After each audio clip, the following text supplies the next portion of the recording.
क्रिएशनचा जो तुमची जर्नी आता सुरू आहे, तर त्याच्यामध्ये कुठल्या कुठल्या टाईपचे टूल्स तुम्ही यूज करता? AI चं युग आहे. तर आता आम्ही AI म्हणजे आम्ही ChatGPT सारख्या ह्याच्यावर आम्ही एक त्याचं पेड व्हर्जन घेतलेलं आहे. पण त्याच्यातनं काय तुम्ही क्रिएट केलं? म्हणजे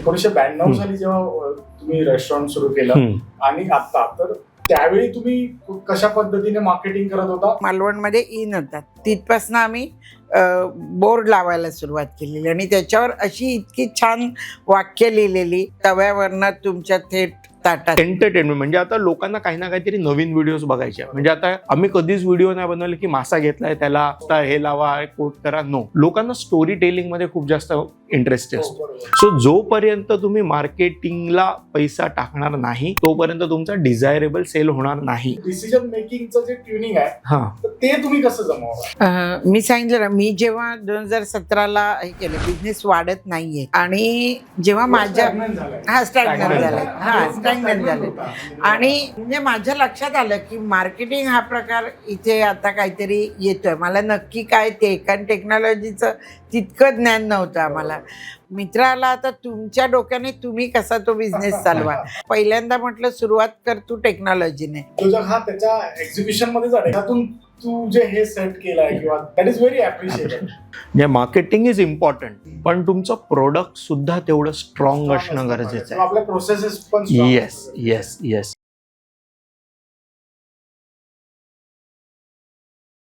नमस्कार, माझं नाव प्रवीण सावंत. उद्योग इनसाइट या आमच्या युट्यूब चॅनलमध्ये आज आम्ही पहिली सिरीज जी आम्ही लॉन्च करत आहोत ती म्हणजे क्रिएट, कनेक्ट अँड ग्रो. या सिरीजमध्ये आपण अशा उद्योजकांशी चर्चा करणार आहोत की ज्यांनी त्यांच्या ट्रेडिशनल बिझनेसमध्ये आत्ता जे रिसेंटली जो ट्रेंड आहे म्हणजे कॉन्टेंट क्रिएशन, डिजिटल मार्केटिंग, याचा कसा वापर त्यांनी सुरू केला, त्यांनी ते माइंड शिफ्ट कसं चेंज केलं, याच्याबद्दल आपण जाणून घेणार आहोत. तर आज आपण जाणून घेणार आहोत अशा रेस्टॉरंट ओनरकडनं की ज्यांनी 1992 साली सुरुवात केली. त्या हजबंड वाईफने एक स्वप्न बघितलं की एक स्वतःचं मालवणी रेस्टॉरंट असावं आणि मालवणमधनं त्यांनी 2 कर्मचाऱ्यांसोबत जी सुरुवात केली ती आज त्यांचे 4 रेस्टॉरंट आहेत वेगवेगळ्या लोकेशन्सवरती. 300-350 पेक्षा जास्त कर्मचारी त्यांच्याकडे काम करतात आणि त्यांनी आधी जो ट्रेडिशनल वेने जो बिझनेस करत होते तो कसा आता कन्वर्ट केला किंवा ते आधी ज्या ट्रेडिशनल मार्केटिंग पद्धतीने जे मार्केटिंग करत होते त्याचं रूपांतर त्यांनी आता डिजिटल मार्केटिंग, कॉन्टेंट क्रिएशन याचा वापर करून ते आता कसा बिझनेस ग्रो करतायत, तर ते आपण जाणून घेणार आहोत. वेलकम करतो सुरेखा मॅम आणि मित्र वाळके. सुरेखा मॅम, मला थोडंसं तुमच्याकडनं जाणून घ्यायचं की याची सुरुवात कशी होती? सर्वप्रथम नमस्कार. मालवणला जेव्हा रेस्टॉरंटला सुरुवात झाली तर तेव्हा कसं होतं, टुरिस्ट तिथे थोडासा वाढलेला, उपाशी जायचे, आम्ही बघायचो. मग ते एक डोक्यात होतंच की नाही, इथे येणारा जो टुरिस्ट आहे तो उपाशी पोटी जाऊ नये, कारण 3-4 खानावळीच होत्या फक्त. त्यामुळे लोकांचे खूप हाल व्हायचे मालवणमध्ये आल्यानंतर. आणि माझे मिस्टर नितीन, त्यांना सोशल हे जास्त असल्यामुळे त्यांनी मला म्हणाले की आपण एक रेस्टॉरंट सुरू करूया. एक जागा रिकामी होती, म्हटलं स्वतःची जागा आहेच आणि त्याच्यामध्ये आम्ही ते रेस्टॉरंट सुरू केलं. तेव्हा अर्थार्जन म्हणूनही आम्हाला थोडीशी मदत हवीच होती, पैसा हवाच होता. अशा ह्या 2-3 गोष्टी मनात आल्या. आणखीन आम्ही ते चैतन्य नाव देऊन रेस्टॉरंट सुरू केलं. बरोबर. सुरेखा मॅम, मला सांगा की तुम्ही पहिलं एक रेस्टॉरंट पासून सुरुवात केली, पण मग एकाचे 2, 2चे 3, 3चे 4, हा प्रवास थोडासा मला जर उलगडून सांगितलं तर खूप आवडेल. मालवणमध्ये आमचं चैतन्य होतं. एक 2 वर्ष बऱ्यापैकी सेट व्हायला लागली आणि नंतर जेव्हा ते सेट झालं थोडं, तर जिल्ह्यामध्ये इतर हॉटेल नसल्यामुळे ना बऱ्यापैकी लोक यायचे आमच्याकडे. मग काही जण म्हणाले की सावंतवाडीला एक जागा आहे आमची, तिथे तुम्ही चालवाल का? मग आम्ही नगरपालिकेचं एक जागा होती, तिथे आम्ही रेस्टॉरंट चालवायला घेतलं. तर तिथे एक सुरू केलं. त्याच्यानंतर आंबोलीला 2 सुरू केली. म्हणजे किचन असायचे पण त्यांचं सेट करून रेस्टॉरंट देणं. तर त्याच्यातनं अनुभव पण बरेच येत गेले मला. गोव्याला एक रेस्टॉरंट होतं 3 स्टार, ते आम्ही त्यांचा किचन चालवायला घेतलं. त्यांच्याकडे त्यांचे कुक पण होते, पण त्यांच्याकडनं बाकीच्या गोष्टी मी शिकून घेतल्या. अशा ह्या 3-4 रेस्टॉरंटमध्ये काम केल्यानंतर बऱ्यापैकी अनुभव आला. आणि मग आमच्या इथे जयंत साळगावकर मालवणचे, तर ते नेहमी सांगायचे की अरे तुम्ही हे जेवण तुम्ही मुंबईत द्या, किती सुंदर होईल. म्हणजे तुम्ही तुम्हाला पैसे तर हवेच, शिवाय चांगलं जेवण तुम्ही, तुमचा मोठो आहे की लोकांना चांगलं जेवण मिळालं पाहिजे. तर हे असं जेवण मुंबईत मिळालं तर मुंबईतले लोक किती खुश होतील. तर त्यांनी थोडंसं पुश केलं. आणि मग असं असताना मी 2010मध्ये मुंबईत आले आणि मग चैतन्य रेस्टॉरंटला सुरुवात झाली तिथनं. त्याच्यानंतर मग तिथे होम डिलिव्हरी टेक अवे याने मी सुरू केलं खरं 300 स्क्वेअर फीटच्या गाल्यामध्ये. तिथे नावारूपाला आलं. त्याच्यानंतर मग अगर बाजारमध्ये आम्ही ते सिटिंग सुरू केलं. मग तर ते झालं. त्याच्यानंतर 3-1 वर्षानंतर आम्ही अंधेरीला सुरू केलं. आणि ते थोडं फाईन डाईन रेस्टॉरंट म्हणून थोडं क्लास. आणि त्याच्याही नंतर याच्यापेक्षाही वरचा अजून क्लास हवा म्हटल्यानंतर मग आत्ता 2 वर्षापूर्वी मित्राने कोस्ट अँड ब्लूम म्हणून कोहिनूर स्क्वेअरला सुरुवात त्याच्यापेक्षाही वरचा तुमच्या माइंडमध्ये असणार की, म्हणजे जेवढं मी तुम्हाला ओळखतं तर you are not a woman who is going to stop, she always runs. So I believe की याच्यापेक्षाही वरच्या क्लासमध्ये आपण नक्की जाऊ. मित्राने कसं जॉईन केलं आणि म्हणजे ते काय स्ट्रॅटेजी होती तुमची, म्हणजे व्हॉट वॉज द स्ट्रॅटेजी की मुलाला तुम्ही या बिझनेसमध्ये इन्व्हॉल्व केलं की मुलालाच या बिझनेसमध्ये इन्व्हॉल्व करायचं होतं? खरं तर तो पोटात असल्यापासूनच मी हे काम करत होते, त्यामुळे तो तेव्हापासूनच शिकत गेला. तो लहान असताना सुद्धा त्याचा खेळ पण भातुकलीच असायचा. म्हणजे कधी कुठेही गार्डनमध्ये गेला तरी खेळ भातुकलीच असायचा. त्याच्यामुळे पानं गोळा करायचं, जेवण कोणाला हवं असं. त्यामुळे मुलाचे पाय पाळण्यात दिसतात तसं ते होतं. पण मी एकटीच होते मुंबईत जेव्हा मी हे सुरू केलं तेव्हा. आणि त्यानंतर बऱ्यापैकी सेट झालं सगळं म्हणजे. आणि 2017ला मित्र हॉटेल मॅनेजमेंट करून 2017ला मला जॉईन झाला. आणि त्याच्यानंतरचा मग मी पूर्णपणे त्याच्यावरती भार टाकला. माझ्या काही काय म्हणायचं आयडिया किंवा माझे विचार मी त्याच्यावर कधी लादले नाहीत. तुला जसं हवं, तुला कसं वाटतं. कारण मला माहिती होतं माझे विचार आता थोडेसे मागे पडत चालले आहेत. आता नवीन ट्रेंड होऊ घातला आहे. कारण त्याच वेळी 2017च्या त्याच दरम्यानच मार्केटिंग हा ट्रेंड आलेला, हे माझ्या लक्षात आलेलं. पण मला ते शक्य नव्हतं. त्याच्यामुळे मी सगळा भार तो त्याच्याकडे दिला आणि त्याने सुरुवात केली त्याला. Very good. मित्र, मला तुझा याच्यामध्ये थॉट प्रोसेस जाणून घ्यायचा आहे. मॅडम तर म्हणाल्या की एकदम लहानपणापासूनच तुझा इंटरेस्ट त्यामध्ये दिसत होता, पण म्हणजे what was your thought to join this? Okay, so जसं आईने सांगितलं की पूर्वी जो रेस्टॉरंट त्यांनी जो चालू केला त्यावेळी फूड ही नीड होती. बरोबर. आणि 2017 नंतर हळूहळू हा ट्रेंड बदलायला लागला आणि फूड इंडस्ट्री एक वॉन्ट बनत गेली. ओके, सो ज्यावेळी मी जॉईन झालो त्यावेळी सगळ्यात पहिलं जे होतं की रेस्टॉरंट स्टॅग्नंट पोझिशनला होतं. ओके, काही डेव्हलपमेंट पाहिजे होते, जसं न्यू क्राऊड येत होता. मी नेहमी कुठलाही डिसिजन घ्यायच्या वेळी मी स्वतःला ॲज अ गेस्ट म्हणून बघतो की मी कुठल्या रेस्टॉरंटमध्ये जाईन. सो सगळ्यात पहिले काही बेसिक चेंजेस करायचे होते ते केले. आणि सगळ्यात माझा फोकस टीम बिल्डिंगवर होता आणि एक स्ट्रॉंग टीम बिल्ड करायचं केलं.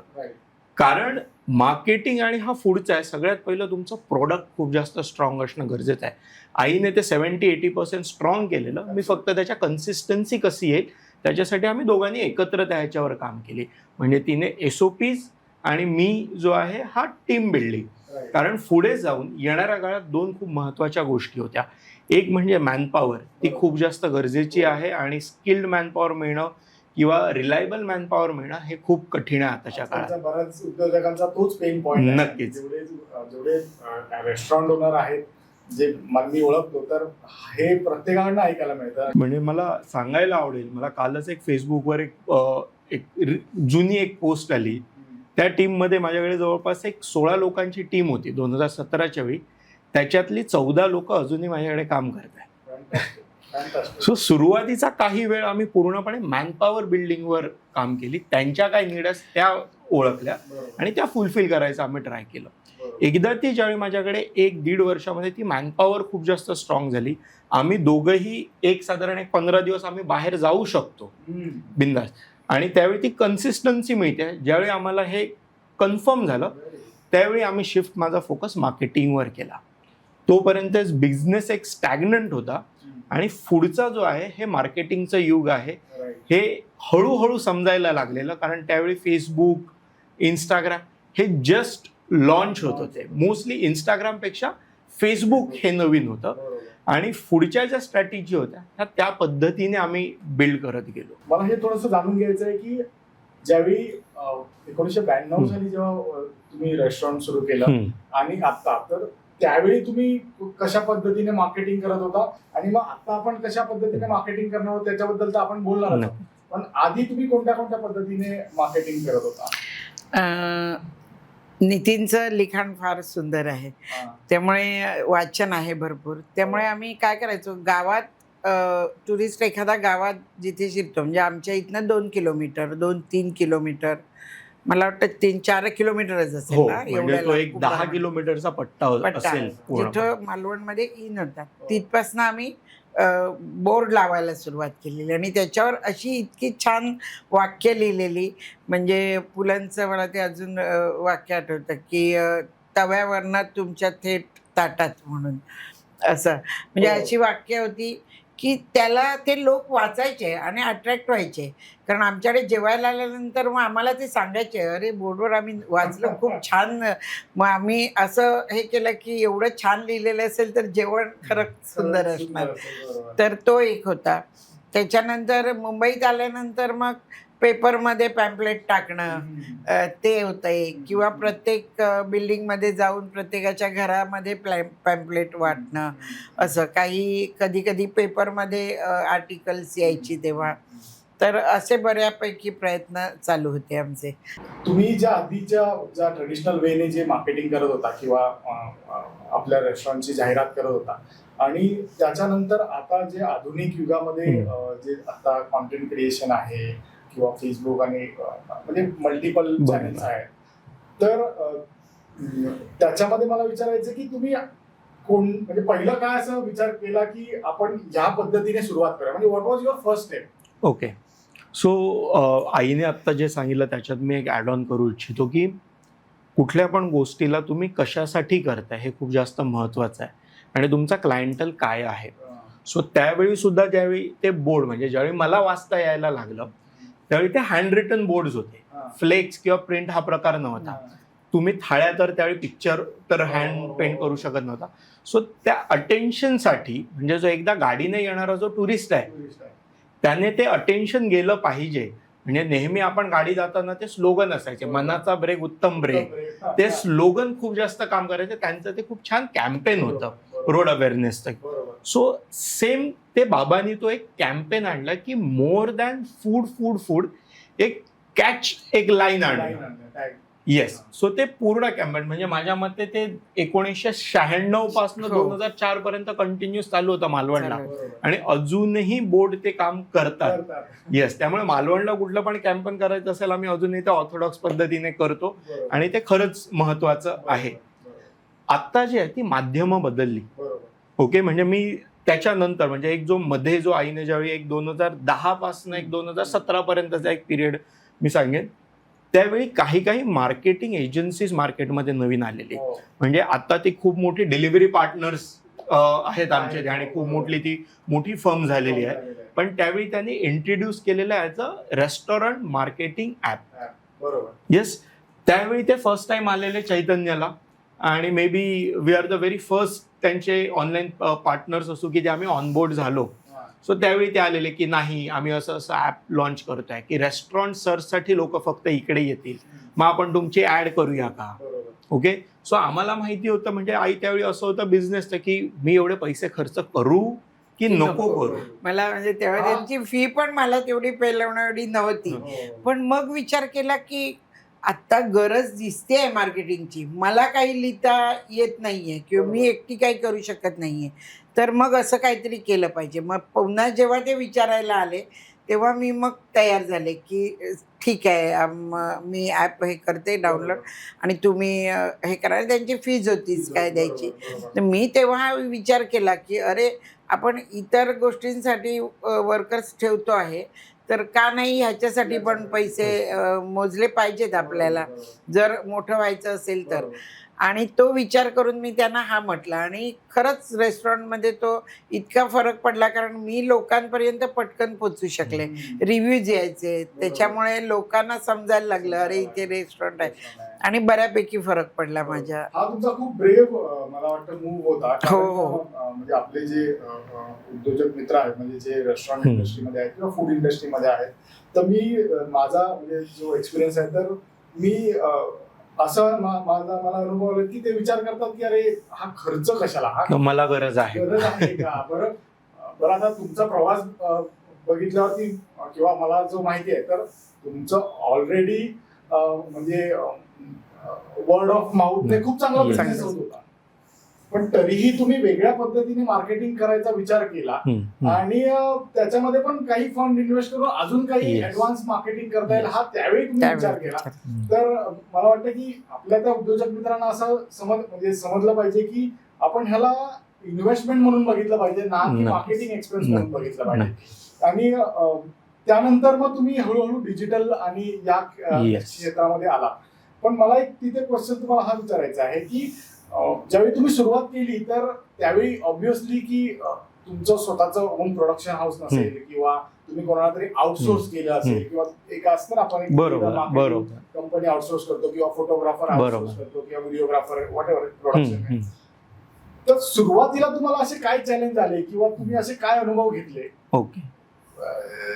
की म्हणजे चांगले वाईट, तर ते आम्हाला थोडंसं जाणून घ्यायचं आहे. नक्कीच.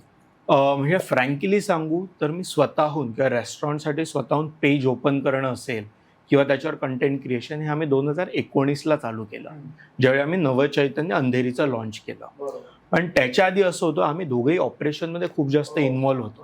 त्यावेळी स्वतःहून नाही करू शकत, पण त्यावेळी ऑनलाईन ॲग्रिगेटर्स खूप झालेले किंवा त्यांची स्वतःची पेज आहे, म्हणजे एक कर्लीटेल सारखं पेज असेल. ओके, झोमॅटोवर आम्ही ज्यावेळी लॉग इन केलं किंवा आम्ही हे झालो, त्याच्यामुळे काय झालं की आम्हाला जो एक TG पाहिजे होता, त्यावेळी मालवणी रेस्टॉरंट खूप होती, बरोबर आहे. पण आम्ही एक वेगळेपणा काय दाखवला की आम्ही झोमॅटोवर असलेले पहिलेच आहोत. आणि ज्यावेळी जे टेक्नोसावी, ज्यांच्याकडे खूप छान मोबाईल होते, ज्यांच्यासाठी ॲप नवीन होतं, त्यांनी ते सर्च करायला चालू केलं आणि तो खूप वेगळा टाईप ऑफ क्लायंटल होता, तो यायला लागला. त्याने एक माउथ पब्लिसिटी केली, त्याच्यामुळे न्यूजपेपर्स यायला लागले. आणि त्यावेळी पण आईची जी USP आहे, म्हणजे आपण म्हणतो आपल्याला वाटतं आपण करतो हे काहीतरी नॉर्मल आहे, त्यावेळी आमचं आईचं जे सोर्सिंग होतं ते आम्ही मालवणवरनं करायचो. म्हणजे ते पाण्याची ती म्हणजे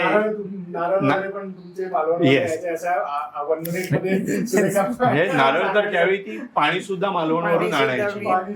आणि इतके वर्ष आम्ही कधीच बोलत नव्हतो. तो एक जो आला आमच्याकडे जर्नलिस्ट, त्यावेळी त्याने म्हटलं की अरे तुम्ही पाणी सुद्धा, हे कॅन कसले आहे, आम्ही पाणी. आणि त्या पाण्याच्या एका हिट लाईनवर पुढे आम्हाला कंटिन्युअस म्हणजे 3 ते 4 डिफरंट न्यूजपेपर आर्टिकल्स आले.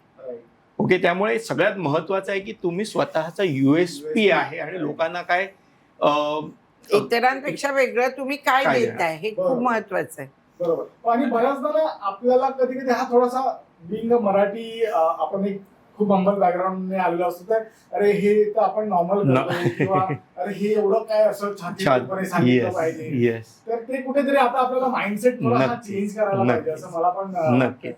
So coming back to your question, so मग 2017-18 मध्ये मग आम्ही ऑनलाईन ॲग्रीमेंट, म्हणजे आम्ही स्वतः नाही खर्च करू शकत, तर आम्ही बार्टर सिस्टीम करायचो. ठीक आहे, तुम्हाला व्हिडिओ बनवायचा आहे, कर्लीटेल्स आले की आम्हाला व्हिडिओ बनवायचा आहे, आणि म्हणजे ठीक आहे म्हटलं आम्ही पैसे नाही देऊ शकत आहे, म्हटलं जास्त, पण आम्ही तुम्हाला फ्रीमध्ये फूड देतो. सो सगळ्यात पहिली इन्व्हेस्टमेंट आमची जी होती ती फ्री फूडची होती. म्हणजे फूडचा जो आमचा, म्हणजे पहिला झोमॅटो झाला आणि ती न्यूज आर्टिकल पाण्याचं. दुसरा जो टप्पा सक्सेसफुल आम्हाला एक झाला तो कर्लीटेल्सचा आमच्या थाळीचा, जिकडे आम्ही पहिल्यांदा ती एक स्पेशल प्रॉन्स थाळी इंट्रोड्यूस केलेली आणि ती आम्ही कर्लीटेल्सला दाखवली. आणि त्या एका थाळीने पुढचं गणित कम्प्लिटली चेंज झालं.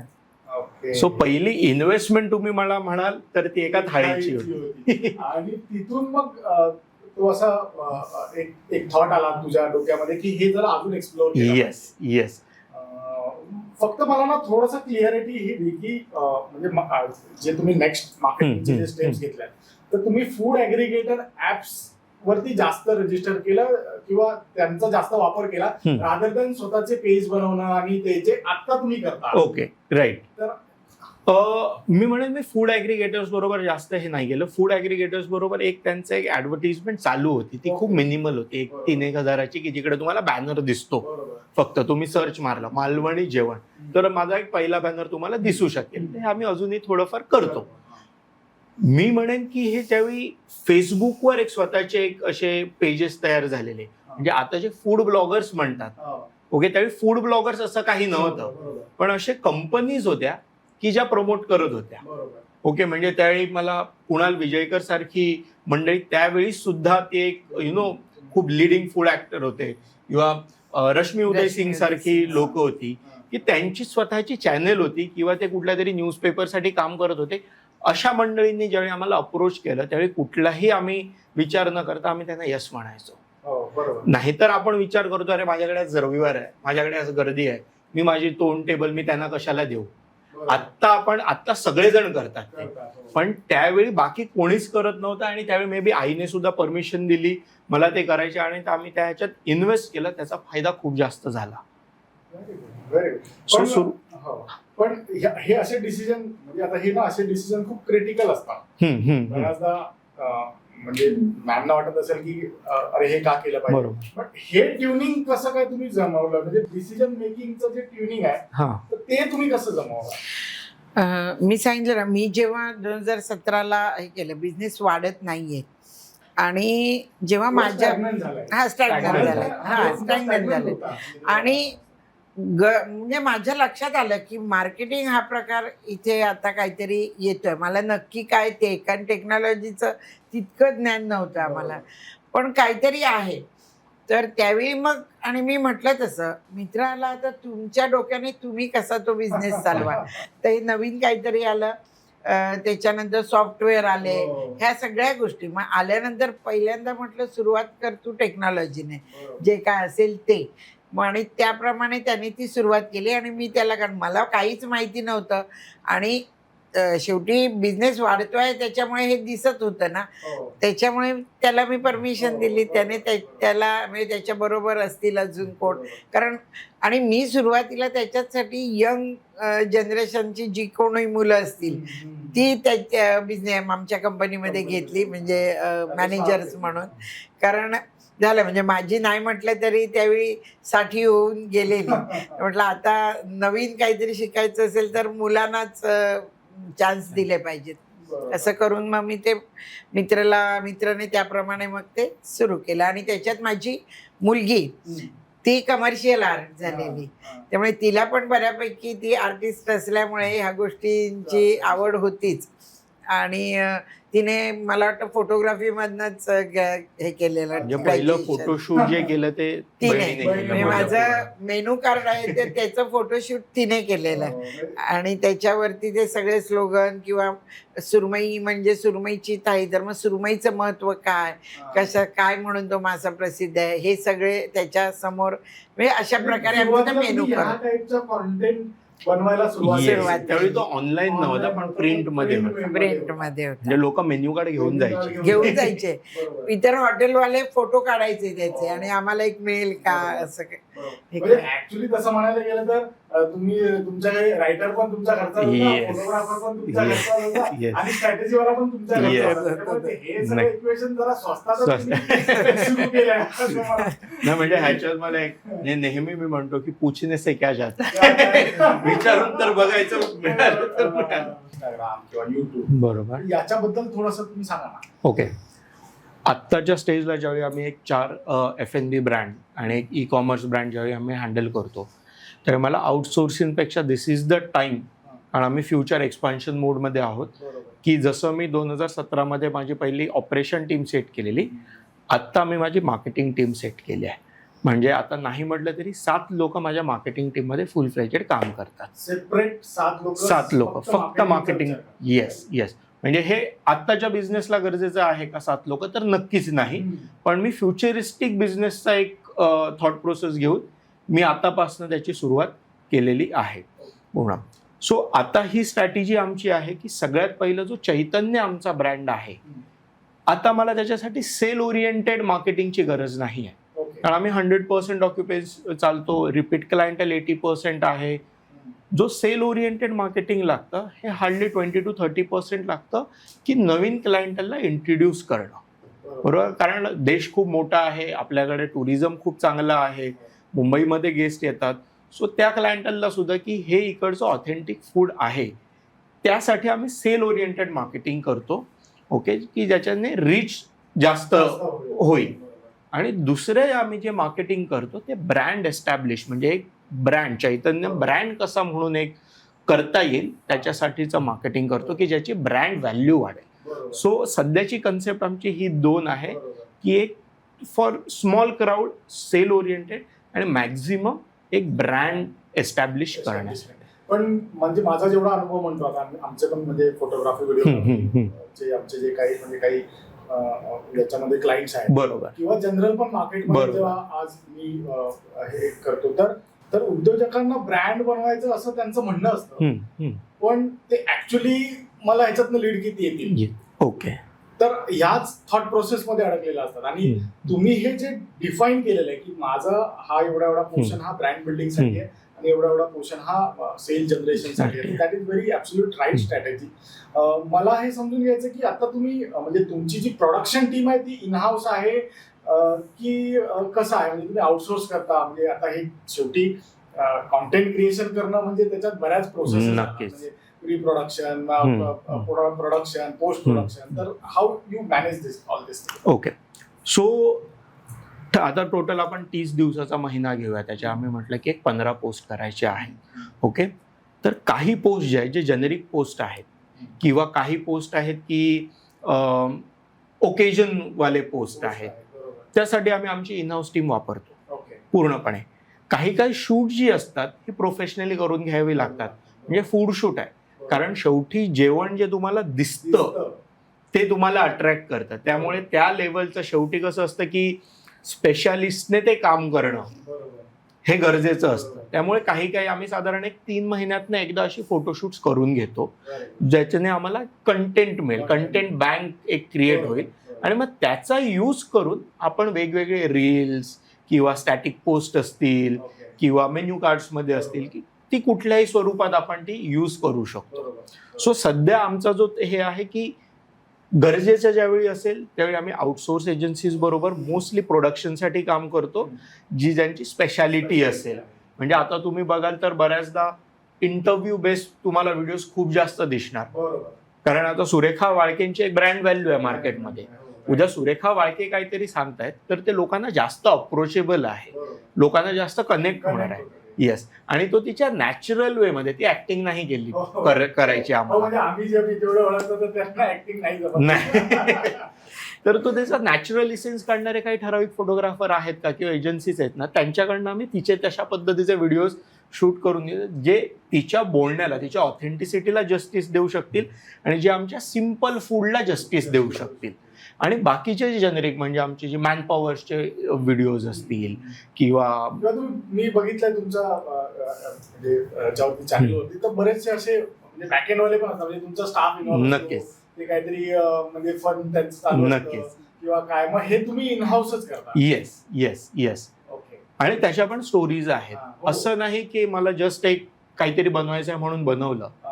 सो त्याच्या पण आम्ही कन्सेप्ट वेगवेगळे क्लिअर केलेले आहेत आणि त्या कन्सेप्टनेच ते व्हिडिओ शूट होतात. म्हणजे बेसिकली तुम्ही कॅलेंडर एक क्रिएट केलेला आहे, कॅलेंडरला धरूनच हा तुमचा सगळं प्लॅन चालतो. Yes yes. त्यामध्ये अचानक काहीतरी असं असेल तर दॅट इज नक्कीच नक्कीच. कारण इंस्टाग्राम हे असं मीडियम आहे की इंस्टाग्रामवर सध्या पहिल्या 3 सेकंड्समध्ये ठरतं की तुमचा व्हिडिओ लोक बघणार आहेत की नाही बघणार आहेत. त्यामुळे इंस्टाग्राम हा फक्त एंटरटेनमेंट पर्पजने वापरला जाणारा मोडेम आहे. तुम्हाला लॉंग व्हिडिओज बनवायचे असतील तर ते युट्यूबच्या माध्यमातून बनवले गेले पाहिजेत. तुमचा TG समजा एक साधारण एक मी म्हणेल 40+ असेल. तुमच्या बिझनेस मध्ये कसं अप्लाय केलं म्हणजे मला ते जास्त जाणून घ्यायला आवडेल. अच्छा, सो एंटरटेनमेंट म्हणजे आता लोकांना काही ना काहीतरी नवीन व्हिडिओज बघायचे. म्हणजे आता आम्ही कधीच व्हिडिओ नाही बनवले की मासा घेतलाय त्याला नुसता हे लावा कोट करा. नो, लोकांना स्टोरी टेलिंग मध्ये खूप जास्त इंटरेस्ट हो, असतो. बरोबर. जसं आता मी बोललो की एक वॉन्ट, आता रेस्टॉरंटिंग इज अ वॉन्ट. आणि थोडस लक्झरी लाईफस्टाईल झालं आहे ते Yes. किंवा ते म्हणजे एक, म्हणतात ना की एक आम्ही या रेस्टॉरंटला जातो हे येस benchmark येस किंवा येस, असं पण ते झालेलं आहे. नक्कीच. हा. म्हणजे आता जे व्हिडिओ होतात सक्सेस होतात ते दोन पद्धतीने होतात. एक तर माझी डिझायर आहे ते मी बघणार आणि त्याला अट्रॅक्ट होणार, आणि एक माझं इमोशन कनेक्ट आहे. बरोबर. सो आम्ही आमच्या प्रोडक्टला आम्ही दोन्ही यूज करतो. इमोशन कनेक्ट कारण हे आपलं घरचं जेवण आहे. घरचं जेवण. अशा पद्धतीचे ज्यावेळी जेवण दाखवायचं आहे त्यावेळी आम्ही तो इमोशनल कंटेंट वापरतो. सुरेखा वाळकेंचं घरचं जेवण हे आहे, तो इमोशनल कंटेंट हे करतो. आणि मला ज्यावेळी मी म्हटलं डिझायरल हे आहे, आता बरीच लोक एकटी राहतात, हो. बरीच लोक आपलं काहीतरी घर मिस करतात. सो आम्ही म्हणतो की घरची चव, हा. आईच्या हातचं जेवण, की तुम्ही रोज या. सो त्यावेळी माझा डिझायर होतं की मला आईच्या हातचं जेवण जेवायचं आहे. बरोबर. सो आमच्या कन्सेप्ट ह्या दोन पद्धतीने चालतात. बरोबर. Obviously, आणि कनेक्ट आपण जे क्रिएट करतो म्हणजे आता ह्या सिरीजच नाव हम्म. क्रिएट करणार कनेक्ट अँड ग्रो आहे. बरोबर, तर आपण जे क्रिएट करतोय ते जर कनेक्टच नाही झालं तर त्याचा रिझल्ट येणारच नाही. तर तुम्ही एकदम 100% तुमच्या या कॉन्टेंट क्रिएशन मध्ये वापरताय की त्याच्यामुळे तुम्ही तुमच्या यांना कनेक्ट तुमच्या ऑडियन्सला आम्ही कनेक्ट करता. उद्योगामध्ये असं म्हटलं जातं हम्म. की किंवा अदरवाईज पण म्हटलं जातं की सगळी हम्म. सोंग आणता येतात पण पैशाचं पैशाचं सोंग. नाही आणता येत.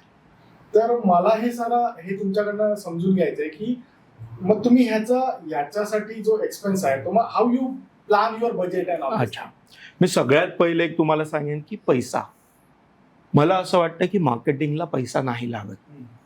ओके, आता प्रत्येकाकडे स्मार्टफोन आहे, त्या स्मार्टफोनला कॅमेरा आहे. बरोबर. तुम्हाला काही ना काहीतरी त्या कॅमेरामध्ये बोलून अबाउट युअर प्रोडक्ट तुम्हाला पोस्ट करायचं, विच इज ॲब्सोल्युटली फ्री. बरोबर. तुमचे विचार, तुमचं डोमेन, तुमचं प्रोडक्ट, Product. तुम्हाला त्याबद्दल नक्कीच माहिती असेल, ते तुम्हाला लोकांपर्यंत पोहोचवायचे आहे. कधी कधी वेळ लागतो, पण त्याच्यासाठी कन्सिस्टन्सी पाहिजे. आपण काय करतो की आपण व्हिडिओज नाही होत आहे असं नाही चालत.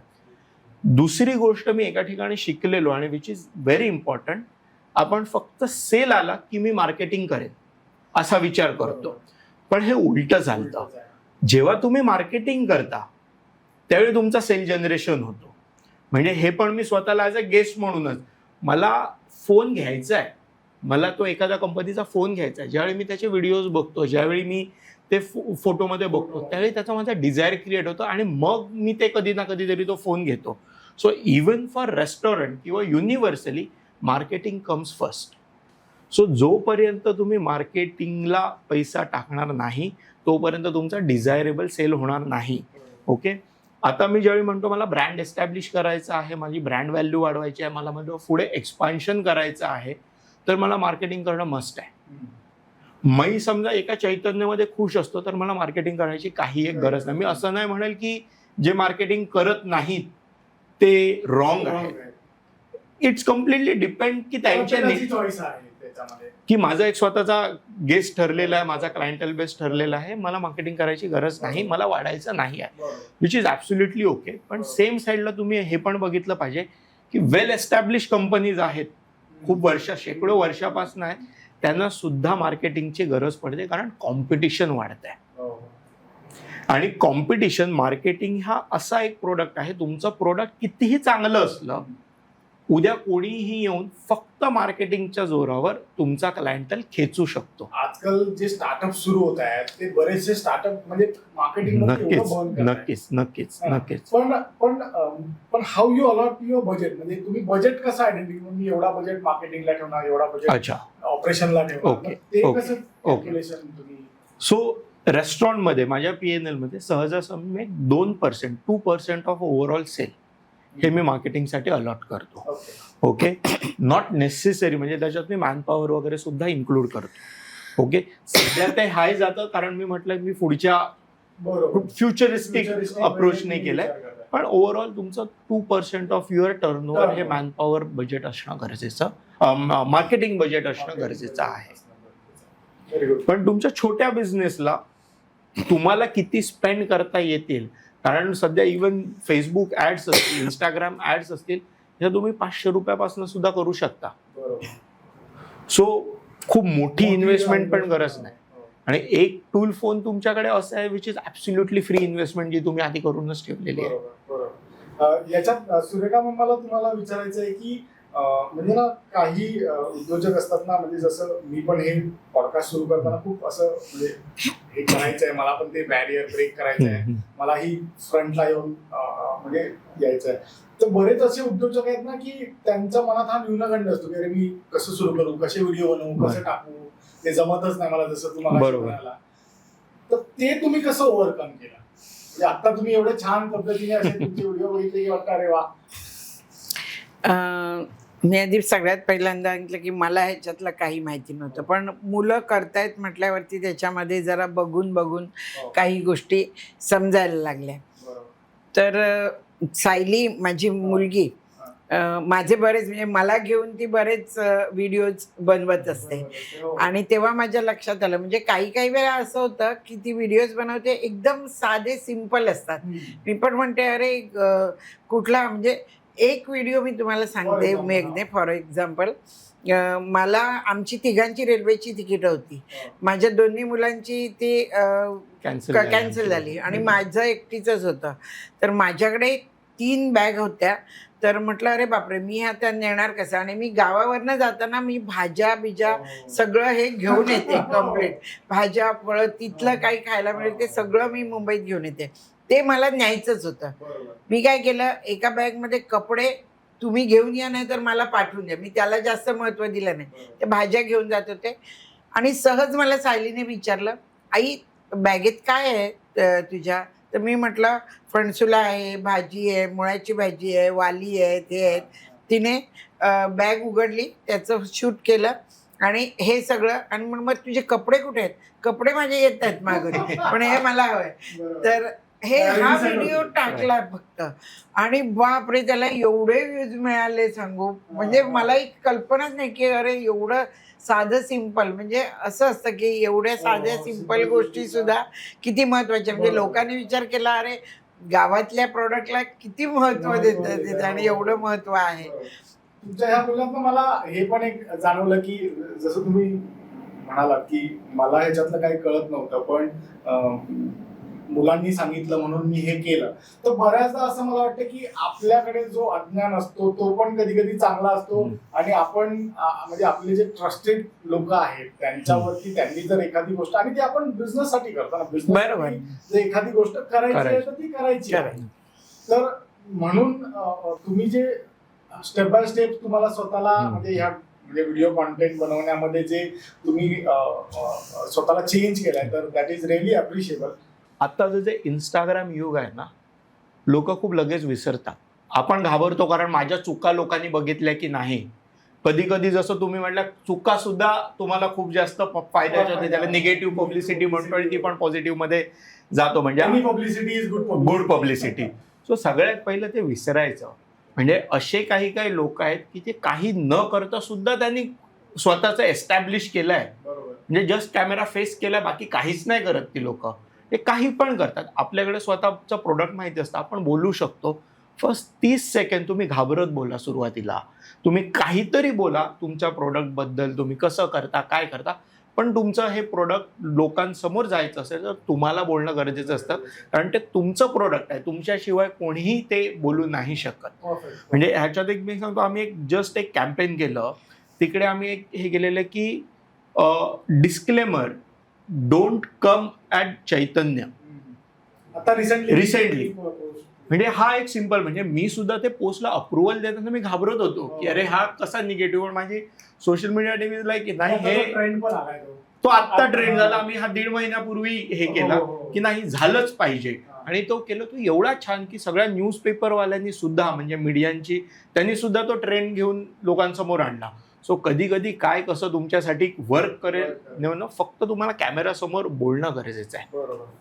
तुम्ही टीम मीटिंग जेव्हा तुमची असते म्हणजे तुमची कॉन्टेंट क्रिएशन टीम बरोबर, तर जनरली तुम्ही त्या मीटिंग मध्ये काय डिस्कस करता, म्हणजे त्याच्याबद्दल थोडंसं सांगा ना. अच्छा, सो सगळ्यात पहिलं आमच्या 2 ते 3 पद्धतीच्या एक मीटिंग असतात. सो मी फ्रँकली सांगू तर मी रिव्ह्यू मीटिंग खूप कमी घेतो.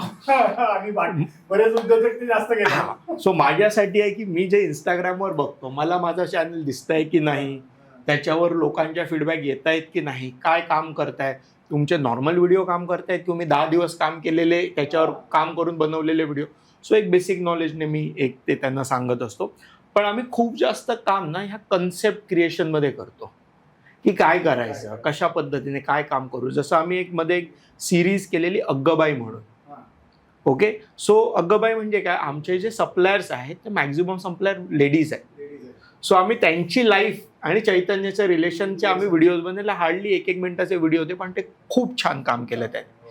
सो अशा कन्सेप्टसाठी आम्ही खूप चांगल्या मीटिंग करतो की जिकडे आम्ही ब्रेनस्टॉर्मिंग करतो की काय करायचं, कसं करायचं. आणि आम्ही शूटसाठी खूप चांगला टाईम देतो. म्हणजे आम्ही कधीतरी मालवणला गेलो की एक 10 दिवस तिकडे थांबतो आणि रँडमली शूट करतो की चला इकडे जाऊया तिकडे जाऊया. आणि मग त्या शूटचा आम्ही विचार करतो की कशा पद्धतीने आपण त्याचा यूज करू शकतो. सो मीटिंग म्हणाल तर एक रिव्ह्यू मीटिंग असते, ती माझी बहीण घेते बऱ्यापैकी. मी व्हर्बली फक्त हे करतो. कन्सेप्टसाठी आम्ही ब्रेनस्टॉर्मिंगसाठी खूप, म्हणजे ती 4-4 तास सुद्धा चालू शकते, कारण ती ओपन मीटिंग असते की काय करू. त्याच्याशिवाय कन्सेप्ट बाहेरच येणार ना, म्हणजे आपण. येस. आणि मी एक साधारण महिन्याचे माझे 4 ते 5 दिवस कंटेंट क्रिएशनसाठी देतो की टीम सांगते की मला ह्या दिवशी पूर्ण दिवस तुमचा पाहिजे. सो हे सगळे 5 ते 6 टी-शर्ट्स घेऊन जावा, एक दिवस पूर्ण द्या, ना ऑपरेशन बघा, ना अकाउंट बघा, ना काही. सकाळपासून संध्याकाळपर्यंत ते कंटेंट क्रिएट करायचं. सो अशा पद्धतीने ते मॅनेज करतो. आपण म्हणतो ह्याला कुठे वेळ असतो, काय असतो. प्रत्येक आता उद्योजक हा त्याच्या एक्झिबिशन मध्ये अडकलेला असतो. नक्कीच. त्याच्यातून तू जे हे सेट केलाय किंवा that is very appreciated.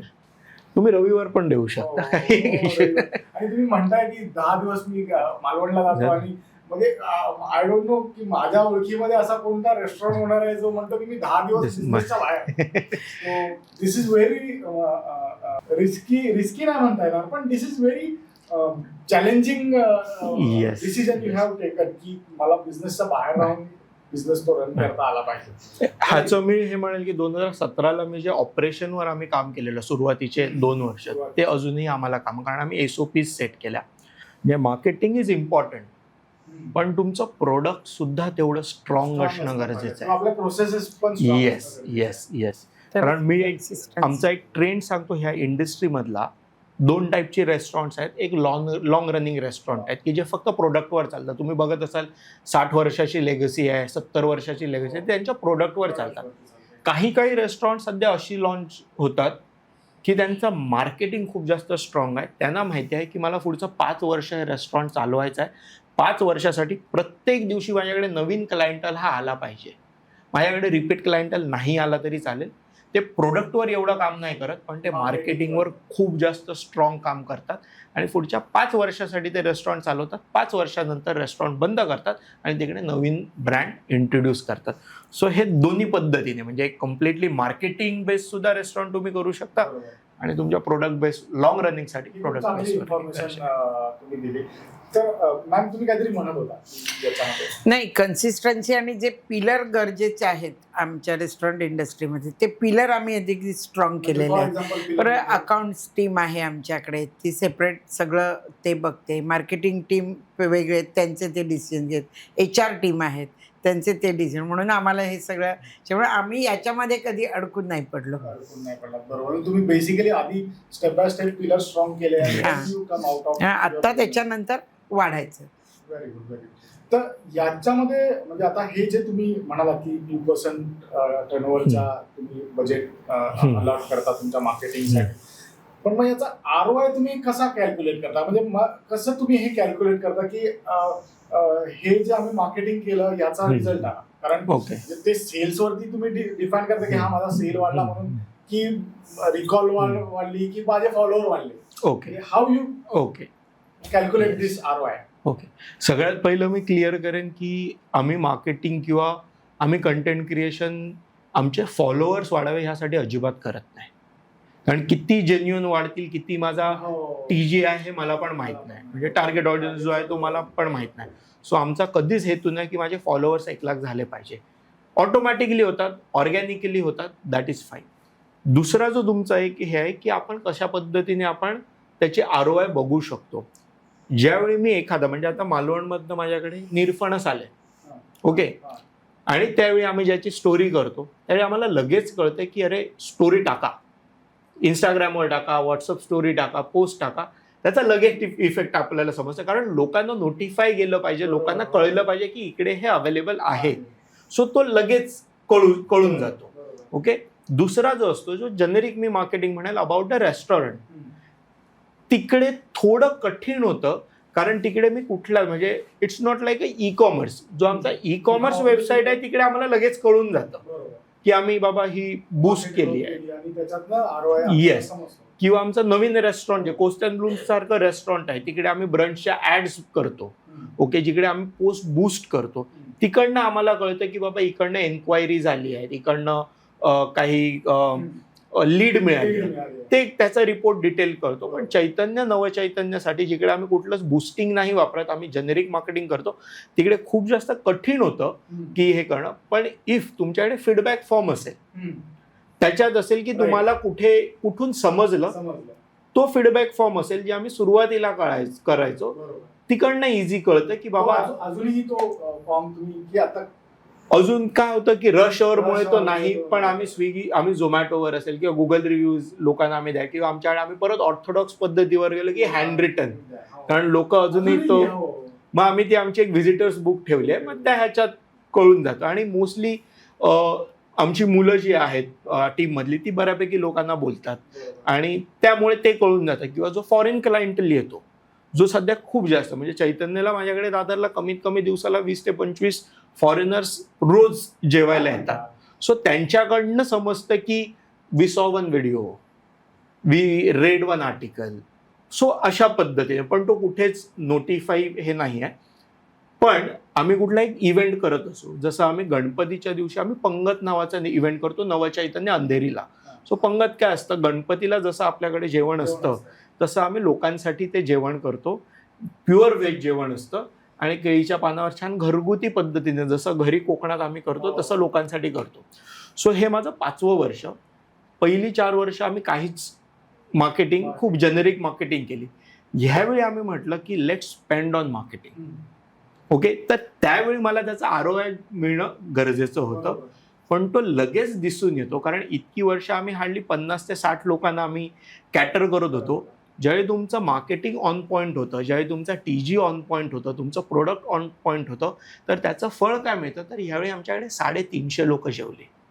Wonderful. So 11 दिवसात की एक दिवस, दुपारची वेळ, आणि ती व्हेज थाळी होती. आणि आम्ही फक्त कारण तुम्ही म्हणालात की नवचैतन्यमध्ये 90 पॅक्सचं सेटिंग आहे. Yes. How you manage that? So त्या दिवशी नॉनव्हेज पूर्णपणे बंद, कम्प्लिटली रेस्टॉरंटच व्हेज. कारण आम्ही ते गणपतीच्या पहिल्या दिवसाचं आहे आणि आम्ही पंगत वाढली. पंगतमध्ये जेवण रेडी होतं, तुम्ही या 40 मिनिटात एक माणूस जेवण होतो. सो तो आम्ही 11 वाजल्यापासून 4 वाजेपर्यंत स्लॉट केलेले आहे. आधीच बुकिंग, ते सुद्धा आम्ही मार्केटिंग थ्रू सगळं, म्हणजे तो प्युअरली गेम आम्ही ऑनलाईन मार्केटिंगवरच केला आणि त्याला थोडी जोड आम्ही PR ची दिली. येस. सो तिकडच्या ह्याच्यात आमचा पूर्ण ROI तुम्ही करू शकता की बाबा तिकडे आम्ही फीडबॅक फॉर्म घेतले की कुठून मिळालं. सो आम्हाला नेक्स्ट इयर स्पेंड कुठे करायचे आणि कुठे नाही करायचे हे सुद्धा लक्षात येतं. पण कॉन्टेंट क्रिएशन मध्ये आपल्याला ROI मिळणं हे गरजेचं आहे की नाही, म्हणजे तुम्हाला काय वाटतं? मी म्हणेन तसं गरजेचं नाही, पण कुठलं मीडियम तुमच्यासाठी काम करत आहे हे कळणं गरजेचं आहे. ओके. म्हणजे जसं आई म्हणाली की मी पॅम्पलेट पूर्वी वाटायचे, सध्या माझं पॅम्पलेट काम करणार आहे की नाही करणार आहे हे मला कळतं. ओके. पण माझी एक इंस्टाग्राम ऍड झाली, किंवा माझी एक न्यूजपेपर आर्टिकल आलं, किंवा माझं एखाद्या क्रिएटर अकाउंट मधनं एक हे गेलं, जसे आता फूड ब्लॉगर्स आले. येस. ते कधी कधी खरंच काम करतं. म्हणजे मला पूर्वी वाटायचं की नाही फूड ब्लॉगर्स काय हे करणार, पण त्यांचा रीच असतो. म्हणजे ज्यावेळी एखादे 5 लाख, म्हणजे आम्ही ह्या पंगतसाठी आम्हाला 350 लोकांना जेवण द्यायला आम्हाला 30 लाख लोकांपर्यंत पोहोचावं लागलं. ज्यावेळी 30 लाख लोकांनी ती ऍड बघितली त्यावेळी 350 लोक कुठेतरी त्याला कन्वर्ट झाले. सो आता आम्ही त्याच पद्धतीने हे करतो की ह्याच्यातनं मला किती, आता आमचा एक असतो की रीच वाढवा, जेवढी तुमची रीच वाढवेल त्याच्या काही 0.5 0.1% कन्व्हर्जन येतं. पण बऱ्याचदा कॉन्टेंट क्रिएशन मध्ये आयडिया आपल्या बऱ्याचदा फेल पण होतात, किंवा तुमचा असा काही एक्सपिरियन्स आहे का की म्हणजे हे थोडंसं फेल झालं, हे नाही वर्कआउट झालं, आणि मग ते का नाही वर्कआउट झालं याचा काही म्हणजे तुम्ही फीडबॅक घेण्याचा प्रयत्न केला, असं काही एक्झाम्पल आहेत का? नक्कीच.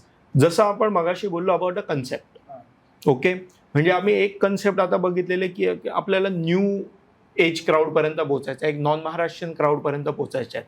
सुरुवातीचे आईचे व्हिडिओ जे मराठीत होते ते खूप छान चालले. मध्ये आम्ही एक व्हिडिओ बघून बघितला की हिंदीमध्ये करून बघूया थोडा, पण ते लोकांपर्यंत कनेक्ट नाही झाले.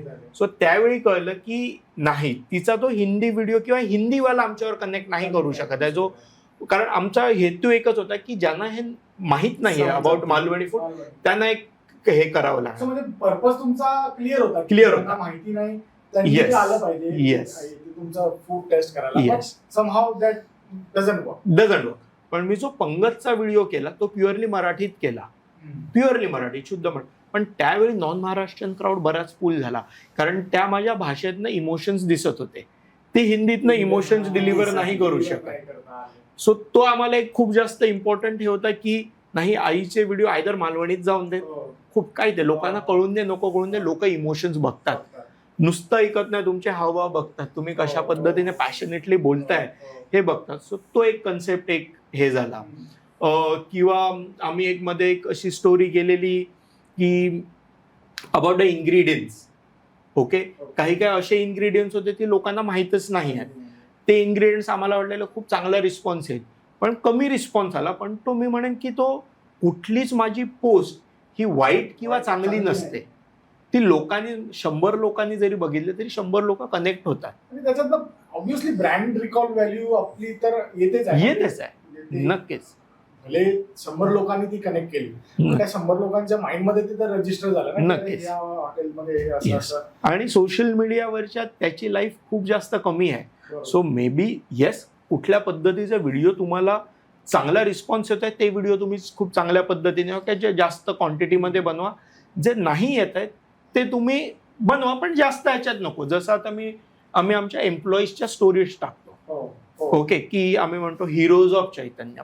कधी कधी ते खूप जास्त नाही चालत, पण कधी कधी ते खूप चांगल्या पद्धतीने लोकांपर्यंत कनेक्ट होतात, आणि त्या स्टाफला पण कुठेतरी कनेक्ट होत असेल. नक्कीच, obviously it is not about outside, नक्कीच, येस, होत आहे त्या स्टाफमुळे होतं, त्यांना पण ते कुठेतरी असं वाटत असेल की अरे आपण एक फ्रंटला बरोबर येतो, तर हे पण कनेक्शन हो नक्कीच. किंवा जे आता ब्लॉगिंग आलं, ओके, आता ब्लॉगिंग आलं, पूर्वी ब्लॉगिंग होतं. सो आपण म्हणतो की ब्लॉगिंग नाही चालत, पण एक निश क्राऊड आहे तो अजूनही न्यूजपेपर वाचणारा किंवा ते ब्लॉग्स वाचणारा क्राऊड आहे. सो तुम्ही त्यांच्या व्ह्यूजवर नका जाऊ की ह्याला बाबा 100 व्ह्यूज मिळतात, 150 व्ह्यूज मिळतात, पण त्याचा जो ऑडियन्स आहे किंवा त्याचा इफेक्टिव्हनेस खूप चांगल्या पद्धतीने असतो. मित्र, मला जाणून घ्यायचंय की ना, या कॉन्टेंट क्रिएशनचा जो तुमची जर्नी आता सुरू आहे, तर त्याच्यामध्ये कुठल्या कुठल्या टाईपचे टूल्स तुम्ही युज करता, की जे टूल्स तुम्हाला ह्या सगळ्याला हेल्प करतात, तर त्याबद्दल थोडंसं मला सांगा. ओके, मी आत्ता ऍक्च्युली इन्व्हेस्टमेंट केली ती हार्डवेअरवर केली. ओके, म्हणजे मोठे पीसीज असतील किंवा चांगल्या क्वालिटीचे मॅकबुक प्रो सारखा काही हे असतील, टूल्स असतील, काही कॅमेराज असतील, लाईट्स असतील, त्याच्यावर आत्ता इन्व्हेस्टमेंट केली. म्हणजे आफ्टर 7-8 इयर्स आत्ता आम्हाला ते गरजेचं वाटायला लागलं. सॉफ्टवेअर म्हणाल तर DaVinci असेल, त्याच्यासारखे व्हिडिओ एडिटर सॉफ्टवेअर ते करतो. व्हिडिओ एडिटर्स पण येस, एक व्हिडिओ एडिटर, कारण शेवटी सगळं जे आहे ते एडिटिंगवर आहे. मी स्वतः 3 एडिटर का घेऊन, कारण ते एडिटिंगला बाहेर दिलं की ते तो प्रोजेक्ट फसला. म्हणजे आपण आता कितीही बोललो तरी तो व्हिडिओ कशा पद्धतीने एडिट होणार त्याच्यावर सगळं जास्त हे असतं. आणि ऑपरेटर मिळतात म्हणजे फोटोग्राफी, पोझिशन आहे, कारण त्याच्या थॉट प्रोसेसने तो पूर्ण व्हिडिओ बनतो. त्याच्यानंतर आत्ता एआयचं युग आहे, तर आत्ता आम्ही एआय म्हणजे आम्ही ChatGPT सारख्या ह्याच्यावर आम्ही एक त्याचं पेड व्हर्जन घेतलेलं आहे. पण त्याच्यातनं काय तुम्ही क्रिएट केलं, म्हणजे काय त्याचा एक्झाम्पल आहे? सो आता एक इंस्टाग्रामवर आम्ही एक खूप ट्रेंडिंग व्हिडिओ आम्ही एक बनवला. त्याच्यात आम्ही एक दशावताराचं पूर्ण कॅरेक्टर जे आमच्या रेस्टॉरंटमध्ये फिरतंय, रेस्टॉरंटच्या बाहेर उभा आहे, हा पूर्ण व्हिडिओ आम्ही AI वर क्रिएट केला. म्हणजे तो मला बघितल्यानं सुद्धा असं झालं की अरे हा कसा तयार केला. मी सेड की सर असा म्हणलं यार गुड, म्हणजे ते आपण जे काय पैसे भरतोय दिस इज वर्थ. पण त्याचा सुद्धा, कारण एक क्रिएटर किती त्याचं डोकं वापरून हे करणार आहे, कुठेतरी लिमिटेशन्स येतात. आणि आता समजा युग आहे तर तुम्ही त्याला अडॉप्ट होणं गरजेचं आहे, आणि दॅट इज द फ्युचर. आणि त्या फ्युचरिस्टिक ह्याने सुद्धा त्याच्यावर सुद्धा आम्ही खर्च करतो. आणि बेसिक सुद्धा जे आहे कॅनव्हा सारखे जे फ्री सुद्धा मिळतात तुम्हाला, ते सुद्धा होऊ शकतात. VN सारखे हे आहे. हा, म्हणजे ते फ्री आहे. म्हणजे असं पण नाही की तुम्हाला कंटेंट क्रिएट करायला तुम्हाला पैसे खर्च करायचेच आहे. याच्यामध्ये तुम्ही व्हिडिओचा जास्त वापर करताय की फोटोग्राफीचा जास्त वापर करताय? येस, तर नक्कीच व्हिडिओचा जास्त वापर होतो, कारण व्हिडिओची जी रीच आहे ही खूप जास्त आहे. आणि तुम्हाला जे पाहिजे आहे ते तुम्ही स्ट्रेट अँड क्लिअर पोहोचवू शकताय. फोटो लागतात कारण ते टेम्प्ट व्हायला. येस, म्हणजे मोस्टली आम्ही जे फूडचे आहे हे जास्त फोटोग्राफी थ्रू आम्ही करतो. कन्सेप्ट जी आहे किंवा स्टोरी टेलिंग आहे हे आम्ही रीलच्या माध्यमातून करतो. Very good. मला असं वाटतं की आता आपण एक थोडंसं कन्क्लुडिंग आपल्या कन्क्लुडिंग भागाकडे आलेलो आहे. तर आपल्याला मला तुम्ही जाता जाता हे सांगा की पुढचा प्रवास कसा आहे, म्हणजे काय तुम्ही आता आज त्यांनी जे सुरू केलेलं 2 एम्प्लॉईंना घेऊन रेस्टॉरंट तुम्ही आतापर्यंत 350 एम्प्लॉई पर्यंत आलेला, 4 रेस्टॉरंट, एक ऑनलाईन ब्रँड. तर आता पुढचं काय विचार करताय तुम्ही, आणि how you are aligned with this content creation on your future journey? Okay, so आता जसं आईने म्हटलं, आता माझे पिलर्स रेडी आहे. ओके, सो येस, आम्ही रेस्टॉरंट एक्सपान्शन तर 100% आहे. इव्हन फ्रँचायझी वगैरे असं काय डोक्यात आहे? फ्रँचायझीसाठी बराच विचारला गेला असेल मला वाटतं. सी, आमची बिझनेस करण्याची स्टाईल खूप वेगळी आहे. सो माझ्यासाठी माय एम्प्लॉईज फर्स्ट, कारण ते आहेत म्हणून तो बिझनेस त्या पद्धतीने, म्हणजे मी नसताना सुद्धा ते स्वतःचं रेस्टॉरंट आहे असं समजून करणारे एम्प्लॉई आहेत म्हणून तो बिझनेस हे करतोय. त्यामुळे मी फ्रँचायझी मॉडेल आहे नक्की डोक्यात, पण नॉट इन रेस्टॉरंट. पण आम्ही एक वेगळ्या एक प्रोसेसवर आम्ही काम करतोय, वेगळ्या मॉडेलवर आम्ही काम करतोय. पण चैतन्याच्या फ्रँचायझी नाही, म्हणजे ते 3च असतील चैतन्य, पण ते आमचीच असतील. कारण पूर्ण म्हणजे उद्या मला सुरमई जरी आली अख्खी आणि ती बरोबर नाही तर मला सांगता आलं पाहिजे फेकून द्या, तो ऑथॉरिटी माझ्याकडे पाहिजे, आणि ती फ्रँचायझी मध्ये नाहीये. ओके, कारण शेवटी कसं आहे की लोक आम्हाला एक मालवणी मधलं एक रिप्रेझेंटेटिव्ह म्हणून बघतात, आणि then I should not compromise for my quality असं आहे. त्यामुळे नो फ्रँचायझी मॉडेल. पण येस, नक्की असं नाही की नाहीच, ती काळाची गरज आहे. त्यासाठी आम्ही एक वेगळ्या मॉडेलवर आम्ही वर्कआउट करतोय. प्लस आम्ही जसं एक ई कॉमर्स, मदर ओ मालवण नावाचा आमचा एक ई कॉमर्स ब्रँड आहे. आता प्रत्येक वेळी तुम्ही इकडे नाही येऊ शकत किंवा खूप जण तुम्ही अब्रॉडला शिफ्ट होतात. सो त्यांच्यासाठी आम्ही आमचे एक रेडी टू इट प्रोडक्ट्स आम्ही घेऊन येतोय. म्हणजे ऑलरेडी ते ई कॉमर्सवर अवेलेबल आहे. मदरोका मालवण किंवा अमेझॉनवर आहे. किंवा मालवणी खाद्य संस्कृती ही फक्त जेवणापुरती मर्यादित नाही, तर त्याचे ड्राय प्रोडक्ट्स आहेत, स्पायसेस आहेत, फ्रुट्स आहेत, त्यांच्या स्वीट्स आहेत, मसाले आहेत वेगवेगळे, ते सुद्धा आम्ही लोकांपर्यंत पोहोचवतो. कारण तरच आपली खाद्य संस्कृती लोकांपर्यंत पोहोचते. ओके, ज्यावेळी लोकांना ते पदार्थ आपल्या घरात बनवता येतील त्यावेळी आम्ही म्हणू की आम्ही खरं सक्सेसफुल या बिझनेसमध्ये आहोत. तर ते आहे. आणि पुढे जाऊन मालवण सारख्या सिटीमध्ये इव्हन आम्ही ट्राय करतोय की आपलं मालवणची जी संस्कृती आहे ती मी मुंबईमध्ये नाही, पण मालवणमध्ये जो क्राऊड येईल, मालवणमध्ये जो टुरिस्ट येईल, येस, तर त्यांच्यापर्यंत आम्ही कशा पद्धतीने संस्कृती ती पोहोचवू शकतो त्याच्यासाठीचे आमचे आता प्रयत्न चालू आहे. सो माझं मेन प्रोडक्ट तुम्ही म्हणाल तर हे मालवण आहे. आणि तिथे तुम्ही जसं मला म्हणालात की काही डेव्हलपमेंट चालू आहे, तर त्याच्याबद्दल तुम्ही थोडंसं? येस, सो नक्कीच. सो मालवणमध्ये माझा आता एक प्रयत्न चाललाय, म्हणजे ते कन्सेप्च्युअल ह्याच्यात आहे की एक कल्चरल सेंटर तिकडे एक इंट्रोड्यूस करावं, की जिकडे आपण मालवणमधलं वेगवेगळं कल्चर त्या लोकांसाठी किंवा मालवणमधले, कारण मालवणला एक सांस्कृतिक परंपरा खूप आहे. म्हणजे आत्ताच गंगाराम गवाणकर झाले, गंगाराम गवाणकर, मच्छिंद्र कांबळी असतील, सो बरेच तिकडे मामा वरेरकर असतील, म्हणजे लोकांमध्ये तिकडे कला भरलेली आहे. सो त्यांना काही ना काहीतरी एक प्लॅटफॉर्म देता यावा. आपण आता पॉडकास्ट शूट करतो, अशी बरीच लोक आहेत की तिकडे त्यांना असं काही ना काहीतरी करायचं आहे.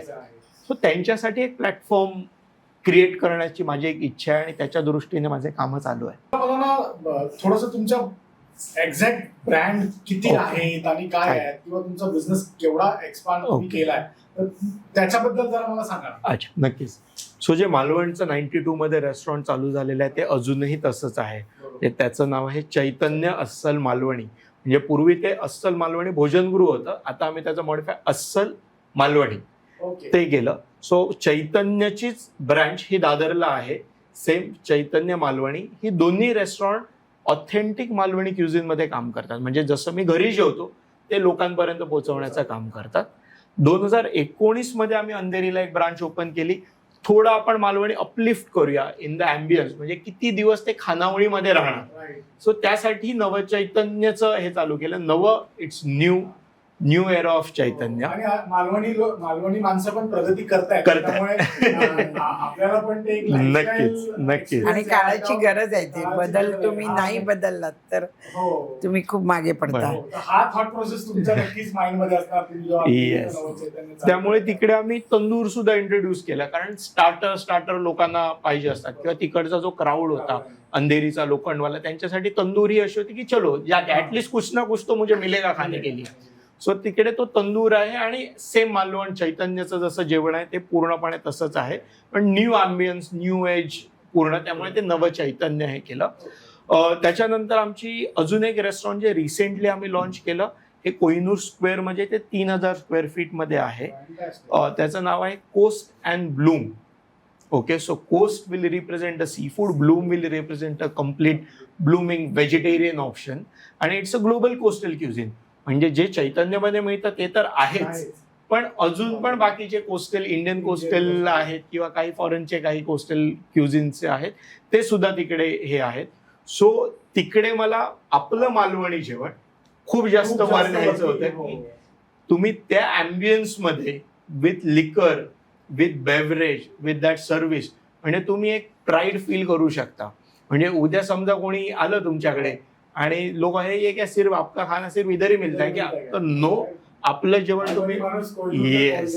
म्हणजे मी छोटी नेहमी माझ्या टीमला म्हणतो की अरे यार एक डेट का व्हिडिओ बनाव ना, की गर्लफ्रेंड बॉयफ्रेंड डेट के लिए जा रहे ओव्हर द थाली, की सी फूड खा रहे, बियर पी रहे और वो डेट पे गए. दिस इज पॉसिबल. आणि आता ते आम्ही खरंच नक्की बघतोय.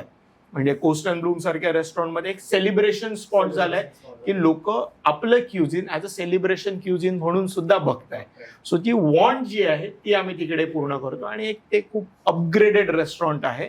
आणि जसं एक ई कॉमर्स ब्रँड आहे ज्याचं नाव आहे मदर ओ मालवण, जिकडे आम्ही सगळे मालवणी खाद्यपदार्थ, मालवणी कॉन्डिमेंट्स असतील, मालवणी स्वीट्स असतील, खाजा, लाडू, हे सगळे आम्ही ऑनलाईन प्रोव्हाइड करतो. सो जगातल्या कुठल्याही कोपऱ्यातून ते तुम्ही ऑर्डर करू शकता. येस. Okay, very good. तुमच्या ह्या भावी म्हणजे पुढील वाटचालीसाठी तुम्हाला खूप खूप शुभेच्छा दोघांना. माझ्या म्हणजे एका याच्या रिक्वेस्ट वरती तुम्ही, माझा हा पहिला पॉडकास्ट असताना तुम्ही तुमचा एवढा वेळ दिला आणि तुम्ही ऍग्री केलं की यायला, आणि तुमच्यासोबत गप्पा मारायला खरंच खूप मजा आली. आपल्या व्ह्युअर्सना याच्यातनं नक्कीच काही ना काही इन्साइटफुल थॉट्स त्यांना मिळतील. म्हणजे how we have to, if we are in a business, then the change is constant, right. And you always take decision. म्हणजे आपण डिसिजन घेऊन नेहमी पुढे गेलं पाहिजे. येस. नेहमी स्वतःला बदल करत राहिला राहिला पाहिजे, स्वतः शिकत राहिलं पाहिजे. नक्की. हा जो सगळा म्हणजे ओव्हरऑल तुमच्या जर्नी मधून जो आम्हाला हे मिळतोय, तर त्याच्याबद्दल खूप खूप आभार. Once again thank you very much. Thank you so much.